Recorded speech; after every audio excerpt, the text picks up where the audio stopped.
Subscribe करंतु एबे आम चैनल को आउ प्रेस करंतु बेल आइकन को जहाद्वारा लेटेस्ट वीडियो नोटिफिकेशन आपण माने सर्वप्रथमे पाई परिबे। नमस्कार बंधुगण आपण माननकु आम यूट्यूब चैनल को स्वागत। बंधुगण आज आमे आपणक पई आगामी 2 दिनर स्थिति किपरि रहिबो से विषय रे निश्चिंत भाबरे कहिबु। एहा पूर्वरु जदि आपण चैनल नुआ करि आछंती तो चैनल को सब्सक्राइब करि नेबा सह पाखरे थिबा बेल आइकन को मध्य क्लिक करि दियंतु। जानिबा केउं सबु स्थिति रे आपणकु सावधानता अवलंबन करबाकू पड़िबो। आपणकर लव लाइफ क्यारियर स्थिति किपरि रहिबो, बिजनेस आउ व्यापार किपरि रहिबो एवं स्वास्थ्यर किछि महत्वपूर्ण इनफॉरमेशन मध्य आमे आपण माननको वीडियो रे देबु। आउ वीडियो शेष रे आमे आपण माननको किछि उपाय विषय रे मध्य कहिबु जहा द्वारा आपण आगामी 2 दिन को आहुरी अधिक शुभ आउ मंगलदायक करि परिबे। फ्रेंड्स आगो को वीडियो आरंभ करिबा पूर्व हमर आपणको रिक्वेस्ट कि जदि आमर ए चैनल आपण नुआ आछंती चैनल को सब्सक्राइब करंतु, सांगरे नोटिफिकेशन बेल को भी ऑन करंतु जहाद्वारा समय समय रे सह नुआ नुआ वीडियो नोटिफिकेशन आपणको मिलिबो। आसंतु जानिबा किपरि रहिबो आपणक पई विशेष भागरे आगामी ए 2 दिन। सबुठारु प्रथमे जानिबा कि कोन आपणक पई ए दिन रे विशेष भाबरे पॉजिटिव रहिबाकू जाउछि। जदि हमें कहिबा आपणकर प्रयास आपणको भलो सफलता प्रदान करिबो। जदि आपण राजनीति रे विश्वास रखिछंती तो ए समय रे प्रयास करि परिबे, आपणको सफलता प्राप्त हेबो।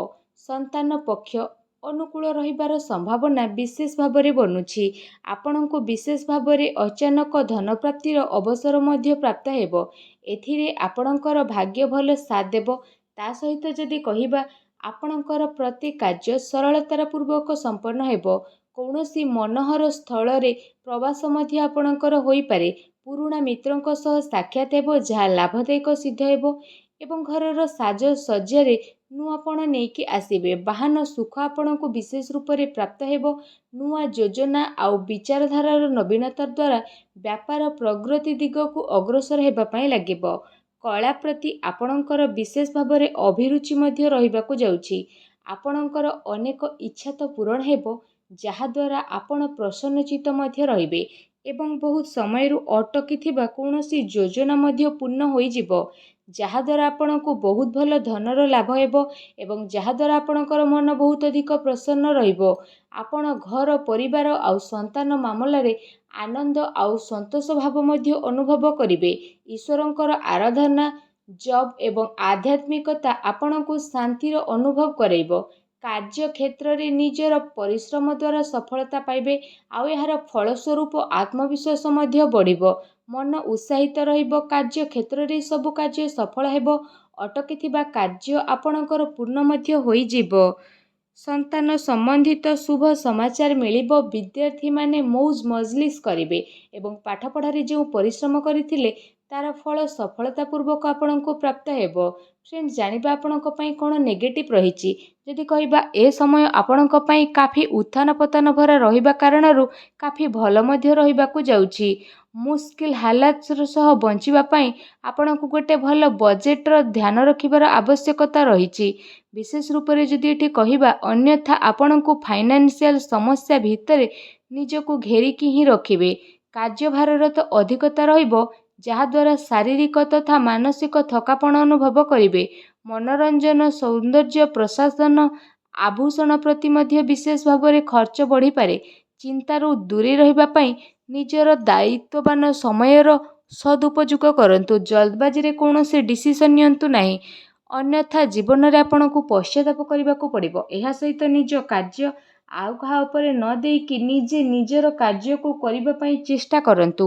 माता पितांकर अवश्य ध्यान रखंतु काहेकि ना तांकर सेवा बिना भाग्य एवं सुखर प्राप्ति असंभव अटे।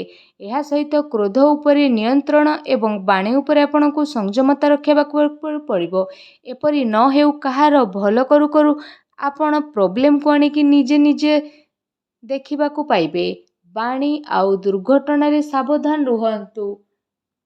निषेधात्मक विचार ठारू मध्य दूरे रहिबार आवश्यकता रहिछि। दैनिक कार्य रे अवरोध रहिबो। ता सहित किछि परिस्थिति एपरि बनिबो जहा आपणको चिंता को बढ़ेबो। धार्मिक कार्य रे धन आपणकर खर्च हेबो। नुआ कार्य रे रोकाबट आसीबो।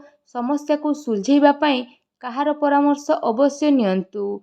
ଫ୍ରେଣ୍ଡସ୍ଙ୍କ ସହ ବାଦବିବାଦ କରିବା ଠାରୁ ଦୂରେଇ ରୁହନ୍ତୁ, କାରଣ ଲଢ଼େଇ ଝଗଡ଼ା କଲେ ଆପଣ ହିଁ ପ୍ରୋବ୍ଲେମରେ ପଡ଼ିଯିବେ। ଯାତ୍ରାରୁ ଆପଣ ବିଶେଷ ରୂପରେ ଏ ଦିନରେ ଦୂରେଇକି ରୁହନ୍ତୁ। ଆସନ୍ତୁ ଜାଣିବା ଆପଣଙ୍କ ଲଭ୍ ଲାଇଫ୍ର ସ୍ଥିତି କିପରି ରହିବ। ଯଦି କହିବା ପ୍ରେମ ସମ୍ବନ୍ଧକୁ ମଧୁର ବନେଇ ରଖିବାର ପ୍ରୟାସରେ ସଫଳ ହେବେ। ଦାମ୍ପତ୍ୟ ଜୀବନ ଭଲ ରହିବ ଆପଣଙ୍କର। ଦାମ୍ପତ୍ୟ ଜୀବନରେ ଚିନ୍ତା ଉତ୍ପନ୍ନ ହେଉଥିଲା ତ ସେ ସବୁ ସମାପ୍ତ ମଧ୍ୟ ହୋଇଯିବ। ଆପଣଙ୍କୁ ଲଭ୍ ପାର୍ଟନରଙ୍କ ସହିତ ରୋମାନ୍ସ କରିବାର ଭରପୁର ମୌକା ମଧ୍ୟ ପ୍ରାପ୍ତ ହେବ। ଆଉ ଆପଣଙ୍କ ସମ୍ପର୍କରେ ମଜବୁତତା ଆସିବ। ନିଜର ପ୍ରେମ ପ୍ରସଙ୍ଗ ବିଷୟରେ ଏଣେତେଣର କଥା ଆଦୌ କରନ୍ତୁ ନାହିଁ। ଆପଣ ଆପଣଙ୍କ ଜୀବନରେ ପ୍ରେମକୁ ସ୍ୱାଗତ କରିବା ପାଇଁ ରେଡି ହେଇକି ରହିଯାଆନ୍ତୁ। ଆପଣ କୌଣସି ରିଲେସନରେ ପୂର୍ବରୁ ଅଛନ୍ତି ବା କାହାକୁ ଖୋଜୁଛନ୍ତି ତ ସେ ମିଳି ମଧ୍ୟ ପାରନ୍ତି। ଆପଣଙ୍କୁ ଏ ମାମଲାରେ ଖୁସି ଅବଶ୍ୟ ପ୍ରାପ୍ତ ହେବ। ରୋମାଣ୍ଟିକ ଆକର୍ଷଣର ସମ୍ଭାବନା ରହିଛି। ମନୋରଞ୍ଜନ ପାଇଁ ଏ ଦିନରେ ଆପଣଙ୍କ ପାଇଁ ସ୍ଥିତି ବହୁତ ଭଲ ରହିବ। ତା ସହିତ ଲକ୍ଜୁରୀ ଲାଇଫ୍ ମଧ୍ୟ ଆପଣ ଜିଇ ନେବେ। କୌଣସି ଉପହାରର ଆଦାନ ପ୍ରଦାନ ମଧ୍ୟ ହୋଇପାରେ। ଏ ଦିନ ଆପଣଙ୍କ ପ୍ରେମ ଜୀବନ ପାଇଁ ବହୁତ ହି ଭଲ ଦିନ ରହିବା ପାଇଁ ଯାଉଛି। ଆସନ୍ତୁ ଜାଣିବା ଆପଣଙ୍କର ବ୍ୟବସାୟ ଏବଂ କ୍ୟାରିୟର କିପରି ରହିବ। କାର୍ଯ୍ୟଭାରର ଯେହେତୁ ଅଧିକତା ରହିବ, କିନ୍ତୁ ନିଜର ପ୍ରୟାସ ଦ୍ୱାରା କାର୍ଯ୍ୟରେ ଆପଣଙ୍କୁ ସଫଳତା ପ୍ରାପ୍ତ ହେବ। ବ୍ୟବସାୟରେ ଧନ ଲାଭ ଆଉ ଚାକିରିରେ ଶୁଭ ଲାଭ ପ୍ରାପ୍ତ ହେବ। ଉଚ୍ଚ ଅଧିକାରୀ ଆପଣଙ୍କର କାର୍ଯ୍ୟରେ ପ୍ରସନ୍ନ ରହିବେ। ପ୍ରପର୍ଟିରେ ନିବେଶ କରିବା ଲାଭଦାୟକ ହେବ ଏବଂ କାର୍ଯ୍ୟକ୍ଷେତ୍ରରେ ମାହୋଲ କାଫି ଆଚ୍ଛା ରହିବ। ବ୍ୟାପାର ବ୍ୟବସାୟରେ ଆପଣଙ୍କୁ ସଫଳତା ପ୍ରାପ୍ତ ହେବାର ବିଶେଷ ରୂପରେ ଯୋଗ ବନୁଛି। ଆର୍ଥିକ ଲାଭ ପ୍ରାପ୍ତିର ରାସ୍ତା ମଧ୍ୟ ଖୋଲିଯିବ। ଧନ ଲାଭ ସଞ୍ଚୟ କରିବାର ସ୍ଥିତି ମଧ୍ୟ ଆପଣଙ୍କ ପାଇଁ ବନୁଛି। ତା ସହିତ ଆପଣଙ୍କୁ ଆପଣଙ୍କର ବ୍ୟବସାୟକୁ ନେଇକି କୌଣସି ଯାତ୍ରା ମଧ୍ୟ ହୋଇପାରେ, ଯାହାର ଆପଣଙ୍କୁ ସକାରାତ୍ମକ ପରିଣାମ ପ୍ରାପ୍ତ ହେବ। ବ୍ୟବସାୟିକ ଦୃଷ୍ଟିରୁ ଯଦି କହିବା ଏ ଦିନର ସ୍ଥିତି ଆପଣଙ୍କ ପାଇଁ କାଫି ଅନୁକୂଳ ରହିବ। ଆଉ ଏ ସମୟରେ ଆପଣ କିଛି ଭଲ ଲାଭ ମଧ୍ୟ ପ୍ରାପ୍ତ କରିପାରିବେ, ଯାହାର ଆପଣ ଲମ୍ବା ସମୟରୁ ଇନ୍ତଜାର ବା ଅପେକ୍ଷା କରିଥିଲେ। ବିଦ୍ୟାର୍ଥୀଙ୍କ ପାଇଁ ଦିନ ମିଲାଜୁଲା ସାବ୍ୟସ୍ତ ହେବ। ତା ସହିତ ଜାଣିବା ଆପଣଙ୍କ ସ୍ୱାସ୍ଥ୍ୟର ସ୍ଥିତି କିପରି ରହିବ। ଭ୍ରମ ଭୟ ପୀଡ଼ାର ସ୍ଥିତି ଉତ୍ପନ୍ନ ହେବାର ପୁରା ସ୍ଥିତି ବନୁ ରହିଛି। ଖାଦ୍ୟପେୟରେ ବିଶେଷ ଧ୍ୟାନ ରଖିବା ପାଇଁ ପଡ଼ିବ, ନହେଲେ ପାଚନ କ୍ରିୟା ଆପଣଙ୍କର ଖରାପ ହୋଇପାରେ, ଯେଉଁ କାରଣ ପାଇଁ ପୁରା ଦିନ ମନ ଖରାପ ରହିବ। ନିଜର ଧ୍ୟାନ ରଖନ୍ତୁ ଆଉ ନିଜକୁ ମାନସିକ ରୂପରେ କମଜୋର କରିବା ପାଇଁ ଦିଅନ୍ତୁ ନାହିଁ। ଚିନ୍ତାକୁ ଦୂର କରିବା ପାଇଁ ଜୀବନଶୈଳୀରେ ପରିବର୍ତ୍ତନ ଆଣନ୍ତୁ। ଖାଦ୍ୟପେୟରେ ସାବଧାନତା ରୁହନ୍ତୁ। ସ୍ୱାସ୍ଥ୍ୟରେ ସୁଧାର ଆଣିବା ପାଇଁ ପ୍ରତ୍ୟହ ଯୋଗ କରନ୍ତୁ। ବ୍ୟାୟାମ ରୁହନ୍ତୁ, ସୁସ୍ଥ ରୁହନ୍ତୁ। ଆସନ୍ତୁ ଜାଣିବା ଆପଣଙ୍କ ପାଇଁ କ'ଣ ବିଶେଷ ଉପାୟ ରହିଛି।